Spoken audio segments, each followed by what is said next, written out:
acaba de salir la información oficial que confirma que son 112 diputados electos en Venezuela pertenecientes a la oposición. De esta manera, la fuerza contraria a Nicolás Maduro se consolida con la mayoría calificada que ejercerá en la Asamblea a partir del 5 de enero del 2016. La Junta Regional Electoral de Aragua anunció el triunfo de la candidata de la Mesa de la Unidad Democrática por el Circuito 3, Karin Salanova, con una leve ventaja de 83 votos sobre su más cercana contrincante, la actual diputada Rosa León. Tras más de 36 horas sin un resultado claro, donde la opacidad reinaba en el Consejo Nacional Electoral, finalmente esta mañana se hizo oficial el triunfo para la unidad que les permite obtener 112 diputados en la Asamblea Nacional, o lo que es lo mismo, la segunda mayoría calificada. El boletín anunciado por la Junta Regional Electoral de la Victoria a Salanova, con 69,140 votos, lo que representa 48,52%, mientras que la candidata a la reelección por el Partido Socialista Unido de Venezuela, el PSUV, y el Gran Polo Patriótico, Rosa León, obtuvo 69,058 sufragios. Es el equivalente al 48,46%. Bueno, es la información que tenemos actualizada hasta el último minuto. 112 diputados para la Mesa de la Unidad Democrática, 55 para el oficialismo con el PSUV. Y en esta parte del programa quiero saludar a Daniel Barnaghi, doctor en Ciencia Política y profesor titular de la Universidad Simón Bolívar. Señor, muy buenas tardes, gracias por acompañarnos. Muy buenas tardes a usted. Quisiera preguntarle, con estos datos que acabamos de proporcionar, ¿qué significa esta victoria de la oposición para el panorama político en Venezuela? Sí, bueno, vamos primero a ver la parte del vaso lleno. Por supuesto que eso es una victoria. Es la primera, no en 17 años, porque en el año 2007 hubo una consulta para hacer una modificación constitucional, que también la ganó la oposición por un pequeño margen, pero salvo esa elección, todas las elecciones en 17 años han sido ganadas por el chavismo.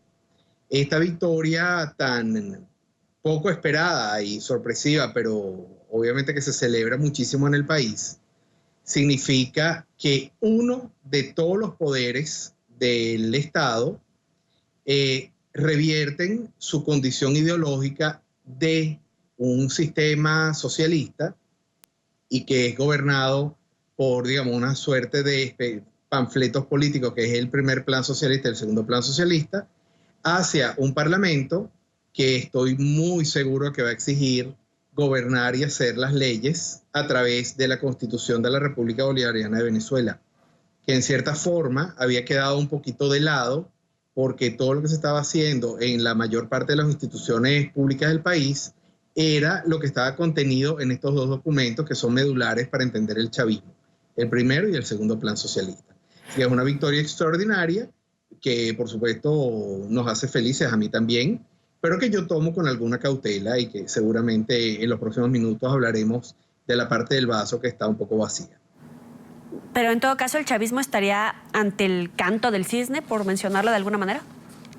Sí, fíjense, yo tengo algunos temores con respecto a eso, porque me cuesta mucho pensar en cosas así como la desaparición del chavismo, la desaparición de la búsqueda de este esquema socialista, redistributivo, que ha imperado en el país durante los 17 años.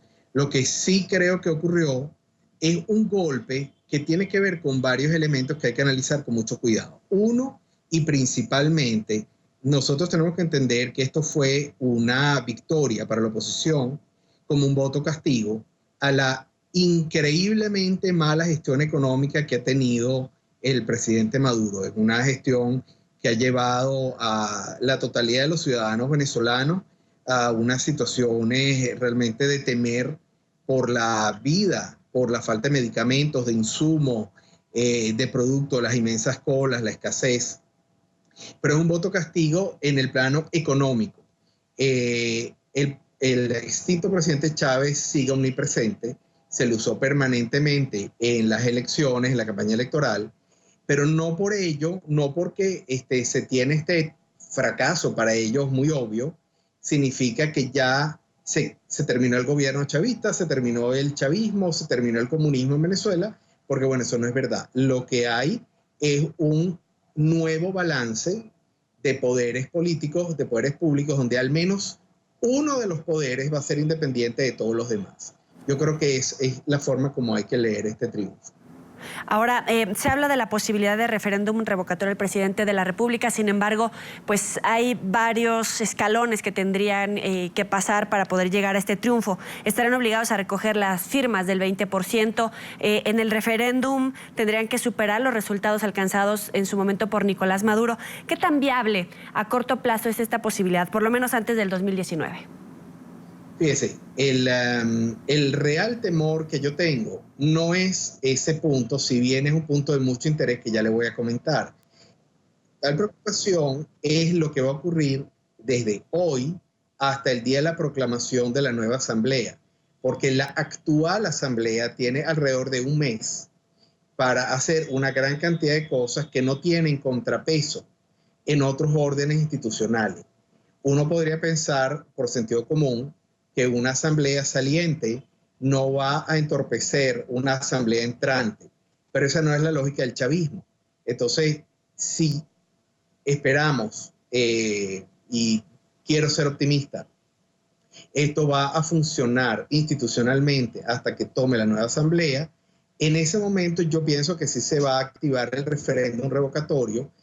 Va a ser bastante fácil recoger las firmas porque debemos saber que el presidente Nicolás Maduro obtiene una victoria que estaba muy, muy cerrada con su contendor en aquella oportunidad, Enrique Capriles Radonsky, y esa diferencia hace que, bueno, la cantidad de electores que, por ejemplo, participaron en esta elección y que votaron por la oposición, si bien no todos, una parte muy importante firmaría por la solicitud de ese referéndum, por lo cual yo lo veo bastante viable. Es muy viable el referéndum revocatorio, pero también hay que llegar hasta ahí.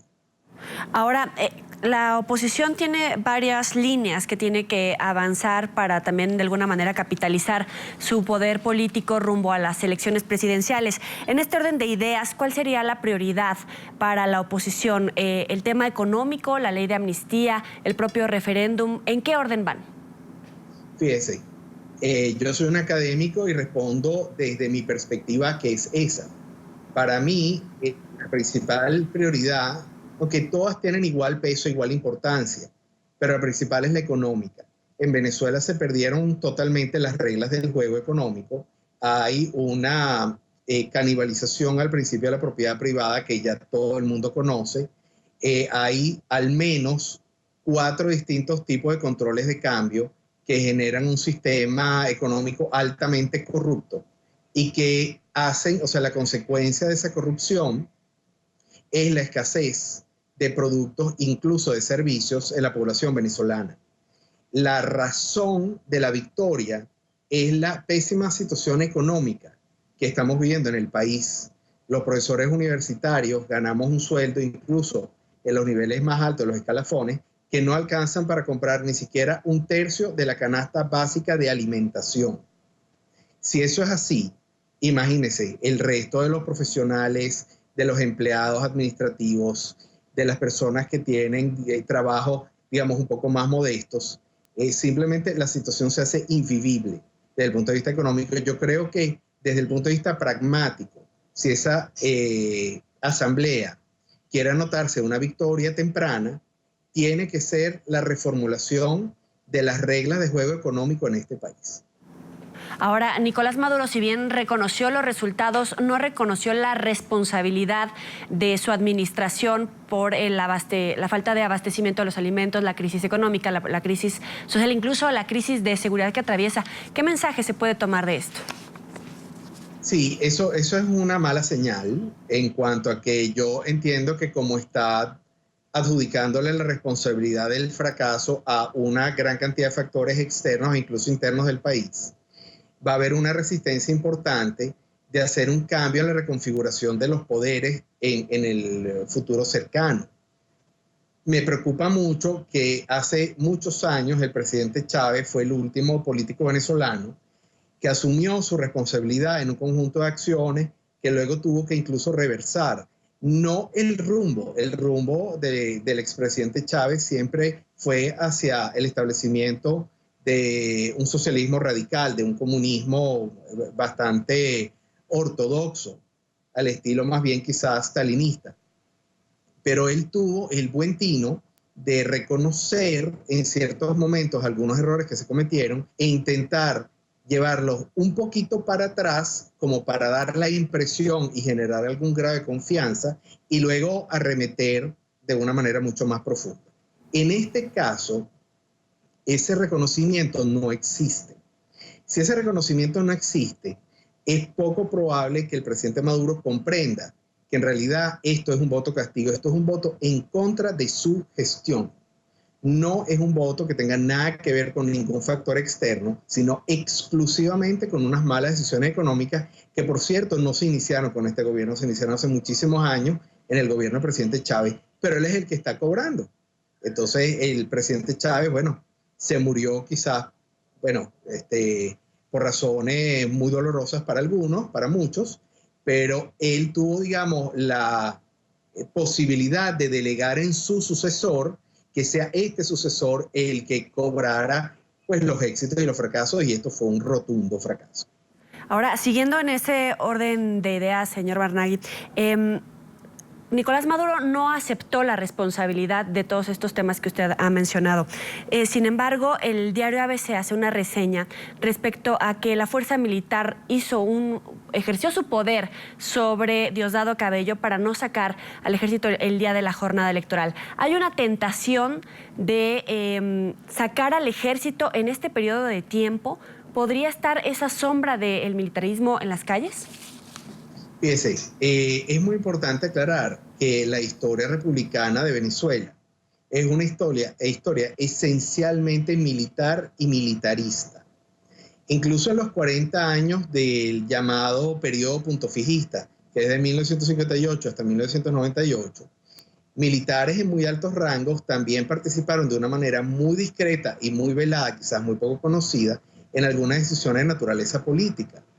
Venezuela, y lo dijo nuestro libertador Simón Bolívar, el único libertador que yo reconozco, no reconozco otro, dijo que Colombia es una escuela, es una universidad y Venezuela es un cuartel.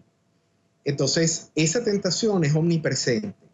Sin embargo, en esta oportunidad, debo destacar que el estamento militar lo único que hizo fue ser institucional. Ese estamento militar lo único que exigió fue que se respetaran los resultados que se obtuvieron. Entonces, dado que todo el mundo lo aceptó, inclusive el gobierno, yo quisiera desestimar esa posibilidad omnipresente y quisiera pensar en que vamos a tener un final de año de paz, de reconciliación en cierta forma entre todos nosotros, que nos reconciliamos en las colas por la comida, y de una búsqueda de reinstitucionalizar al país. Esa es mi esperanza. La reinstitucionalización del país no debería en ningún caso pasar por el estamento militar. Justamente el fortalecimiento de las instituciones, el Estado de Derecho, podría hacer incluso que el propio oficialismo se fracture aún más. Fíjese, ese para mí es el tema medular del resultado electoral. Aquí el venezolano mandó un conjunto de mensajes que ojalá todo el mundo lo sepa leer por igual. Uno, la corrupción no es una forma aceptable de Estado. No lo es. Dos, el venezolano necesita orden y reglas claras. Tres, el venezolano clama por justicia y justicia social también, pero por justicia en el ámbito jurídico, en el ámbito legal. Venezuela se convirtió en uno de los países más peligrosos del mundo en cuanto a inseguridad y Caracas es una de las ciudades con mayor cantidad de homicidios de todo el planeta Tierra. Entonces, el venezolano lo que quiere en el fondo, quizás no todo el mundo maneja ese lenguaje, es la restitución del Estado de Derecho y de la independencia y la autonomía de los distintos poderes públicos. Si nosotros logramos generar esa nueva Venezuela, esa es una nueva Venezuela que desde el punto de vista republicano va a dar cabida para la parte formal y política de cualquier movimiento que debe generar una representación proporcional a lo que tiene en la masa, en la población. Eso en este momento no es lo que ocurrió. Y de hecho, esa sobrerepresentación del chavismo es lo que le dio la victoria a la oposición en estas elecciones parlamentarias. Debe haber una restitución del Estado de Derecho y esa restitución es la restitución de los poderes públicos y de su autonomía. Muy bien, agradecemos a Daniel Barnaghi, doctor en Ciencia Política y profesor titular de la Universidad Simón Bolívar, por habernos acompañado en la tarde. Muy buena tarde para usted. Muy buenas tardes para todos ustedes y sus televidentes.